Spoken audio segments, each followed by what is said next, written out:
రామ్టాక్కి తిరిగి స్వాగతం. తమిళనాడులో ఇటీవల రెండు ఇంపార్టెంట్ సంఘటనలు జరిగాయి. ఒకటి, తమిళనాడులో అతి పెద్ద సర్వే 1,25,000 మందితోటి ఒక సర్వే చేశారు. దాంతోపాటు నిన్న ఒక ప్రధాన ఘటన జరిగింది. ఏంటంటే, అన్నామలై తన 6 నియోజకవర్గాల ఇన్ఛార్జి బాధ్యతలు ఏదైతే ఇచ్చారో వాటి నుంచి తప్పుకున్నాడు. ఈ రెండిటిని గురించి ఇవాళ మనం తెలుసుకోవడానికి ప్రయత్నం చేద్దాం. ముందుగా, ఈ స్పిక్ మీడియా ఎప్పుడు చేసింది సర్వే చేసినటువంటి టైం వచ్చి అక్టోబర్ 3 నుంచి డిసెంబర్ 10 వరకు. అంటే ఏంటి తెలుసా?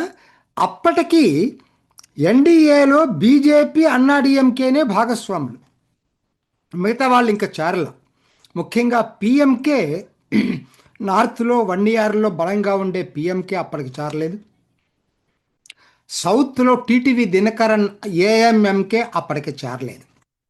ఈ రెండు చేరక ముందు జరిపినటువంటి సర్వే, అది మనం గమనించుకోవాలి. సో ఇది ఏ విధంగా ఉందనేది వాళ్ళు చేసిన సర్వే ప్రకారం చూసేటట్టయితే ఎన్డీఏ స్పష్టమైనటువంటి ముందంజలో ఉంది. అది అంటే ఏడీఎంకే ప్లస్ అని ఇచ్చాను. అంటే ఏంటంటే ఏడీఎంకే ప్లస్ అంటే ఎన్డీఏ కూటమి లీడింగ్ అక్కడ వాళ్ళు కాబట్టి వాళ్ళకి ఈ సర్వే ప్రకారంగా 104 స్లైడ్ ఇచ్చాను. 104 సీట్లు వస్తాయి. 35.13% ఓట్లు వస్తాయి. అదే రూలింగ్లో ఉన్న డిఎంకే ఫ్రంట్ ఏదైతే ఉందో 10 పార్టీల కూటమి, దానికి 88 సీట్లు వస్తాయి. కానీ ఓట్లు వీళ్ళకన్నా ఎక్కువ వస్తాయి, 35.83% వస్తాయి. ఇక టీవీకే విజయ్ పార్టీ, అది 5 స్థానాలే గెలుచుకుంటుంది, 17.15% ఓట్లు వస్తాయి. ఎన్టీకే ఎప్పటి నుంచో ఉంది, సీమాన్ పార్టీ, 5.98 అంటే 6% ఓట్లు వస్తాయి, సీట్లేం రావు. మిగతా వాళ్ళు అందరు కలిపి ఇంకొక 6% వస్తాయి. కీలకంగా గట్టి పోటీలో 37 స్థానాలు ఉన్నాయి. అవి ఎవరికనేది వాళ్ళు చెప్పలేకపోయారు. ఇదండి స్థూలంగా. ఇక టీవీకేకి సంబంధించి ఇంకొచ్చి వివరంగా, ఎందుకంటే అందరికీ ఆసక్తి ఉంది కాబట్టి ఇంకొచ్చి ప్రాంతాల వారీగా వివరాలు ఇచ్చారు. అవి చూసేటట్టయితే మొత్తం 17 చిల్లర వస్తుంది, కానీ ప్రాంతాల వారీగా చూసుకుంటే చెన్నై జోన్లో 28% ఉంది టీవీకేకి. అన్నిటికన్నా ఎక్కువ ఉంది అక్కడే, చెన్నై జోన్లో, అంటే చెన్నై చుట్టుపక్కల. అదే నెక్స్ట్ నార్త్లో 16, కొంగులో 15 అనుకోండి, సౌత్లో 14, డెల్టాలో 13. ఇది వాళ్ళు ఇచ్చినటువంటి సర్వే వివరాలు. ఎందుకు చెప్తున్నానండి ఇదంతా కూడా? ఇది స్పిక్ మీడియానే కాదు, మనం ఎక్కువగా నేను నమ్ముతున్నటువంటిది జేవిసి శ్రీరామ్, ఆయన బుల్లయ్య అని ఉంది కదా, ఇది కూడా ఆయన కూడా దాదాపుగా ఇదే పద్ధతుల్లో మాట్లాడాడు. కాబట్టి ఎన్డీఏకి అడ్వాంటేజ్ ఉంది. ఇక్కడ ఇంకొక గమ్మత్తు నడుస్తూ ఉంది. కాంగ్రెస్ పైకి డిఎంకే తోటి మంతనాలు అది ఇది అని చెప్తున్నా, విజయ్ తోటి టోటల్గా కట్ ఆఫ్ చేసుకోలేదు. ఇప్పుడు వస్తున్నటువంటి ఆ వార్తల ప్రకారంగా చివరిగా విజయ్ 70 స్థానాలు ఆఫర్ చేసినట్టుగా తెలుస్తా ఉంది. ఇంకా చాలా రాజ్యసభ సీట్లు చాలా ఆఫర్ చేసినట్టుగా తెలుస్తూ ఉంది. వాళ్ళు ఎటు అనేది తేల్చుకోలేకుండా, లేదంటే దీన్ని అడ్డం పెట్టి డిఎంకే దగ్గర బార్గెన్ చేయాలని చెప్పి చూస్తున్నారు. ఇది రెండో వైపు జరుగుతుంది. ఇప్పుడు అసలు టాపిక్ వద్దామండి. ఏమిటి అసలు ఈ అన్నామలై ఎందుకంటే ఏం చేశారంటే, వాళ్ళు ఈ మధ్య ప్రతి సీనియర్ లీడర్కి ఒక 5-6 నియోజకవర్గాలు ఇన్ఛార్జ్గా పెట్టారు. ఎన్నికల బాధ్యతలు పూర్తిగా వాళ్ళయ్యని. అన్నామలైకి ప్రధానంగా దక్షిణాదిని ఇచ్చారు. ఆయన ఉన్నటువంటి కొంగునాడులో కూడా ఇవ్వలేదు.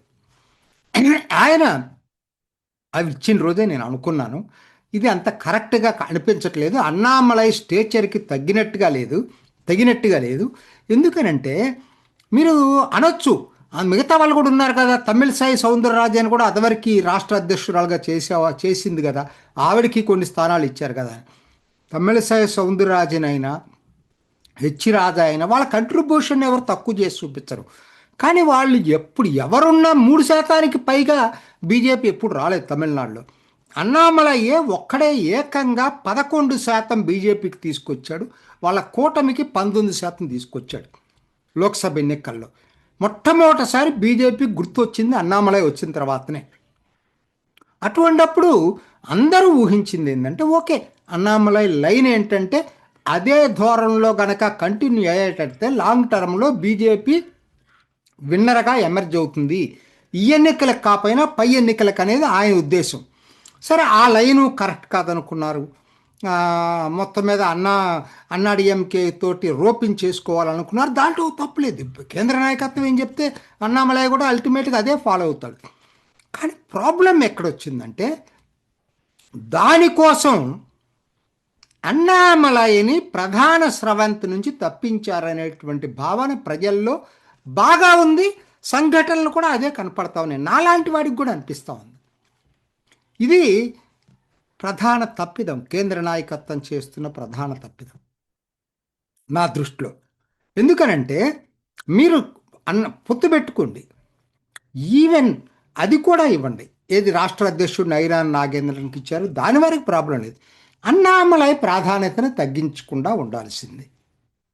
మేమందరూ ఎక్స్పెక్ట్ చేసింది ఏంటంటే, Annamalai BJP central election incharge తమిళనాడుకి ఇచ్చి మొత్తం ఓవరాల్ సూపర్విజన్ ఆయన మీద ఉంటుంది అని ఊహించాం. ఎందుకంటే ఆయనే కదా ఇంత తీసుకొచ్చింది తమిళనాడులో బీజేపీని.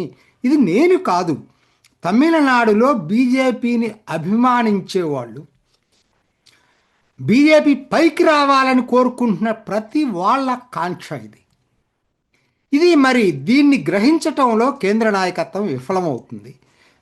సీమ్స్ గురుమూర్తి లాంటి వాళ్ళ రోల్ చాలా ఎక్కువగా కనపడతా ఉంది. నేను వాళ్ళ తప్పు అని అన్న, కానీ మీరు అన్నాడీఎంకే తోటి పొత్తు పెట్టుకోవడం తప్పు కాకపోవచ్చు, కానీ అన్నామలైని ఆ ప్రధాన స్రవంతి నుంచి తప్పించటం అనేది మాత్రం ఘోర తప్పిదం కాబోతా ఉంది. ఇది నాకే కాదు ప్రతి వాళ్ళకి అనిపిస్తుంది. ఆయన చెప్పొచ్చు, మా నాన్నకి ఆరోగ్యం బాగలేదు కాబట్టి నేను కాన్సన్ట్రేట్ చేయలేను. అవి ఎవరు నమ్మే పరిస్థితులు లేరు. వాస్తవం అది కాదు. ఆయన డెఫినెట్గా చాలా హ్యూమిలియేషన్ గురైనట్టుగా అనిపిస్తూ ఉంది నాకైతే. నా వ్యక్తిగత అభిప్రాయం ఇది. నిజం కావచ్చు, కాకపోవచ్చు, ఎందుకంటే ముందుగానే దాని విషయం తెలియదు. ఇప్పటికైనా కేంద్ర నాయకత్వం సరిదిద్దుకొని అన్నామలైకి సెంట్రల్ ఎలక్షన్స్కి సంబంధించినటువంటి టోటల్ ఇన్ఛార్జి ఆ మీరు క్యాండిడేట్స్ని కూడా అట్లా ప్రచార బాధ్యత 6 నియోజకవర్గాలకు ఆయన కన్ఫైన్ చేయటం ఏంటండి? అసలు ఏమైనా అర్థం ఉందా? మొత్తం బీజేపీకి రాష్ట్ర ఎన్నికల ప్రచార ఇన్ఛార్జిగా అన్నామలై పెట్టినప్పుడే బీజేపీకి సీట్లు పెరుగుతాయి, బీజేపీ ప్రతిష్ట తమిళనాడులో పెరుగుతుంది. ఇది మాత్రం ఖచ్చితం జరగబోయేది. ఇప్పటికైనా కేంద్ర నాయకత్వం సరిదిద్దుకోవాల్సినటువంటి అవసరం ఎంతైనా ఉంది. ఇది ఈనాటి రామ్ టాక్. ఇంకొక ఎపిసోడ్లో మళ్ళీ కలుసుకుందాం. నమస్తే. చూసారు కదండి, మరి ఈ వీడియో కనుక మీకు నచ్చినట్లయితే ఒక లైక్ కొట్టేసి మీ అభిప్రాయాన్ని కూడా కామెంట్ బాక్స్లో తెలియజేస్తూ ఇలాంటి ఇంట్రెస్టింగ్ అప్డేట్స్ కోసం మా ఛానల్ని సబ్స్క్రైబ్ చేసుకోండి.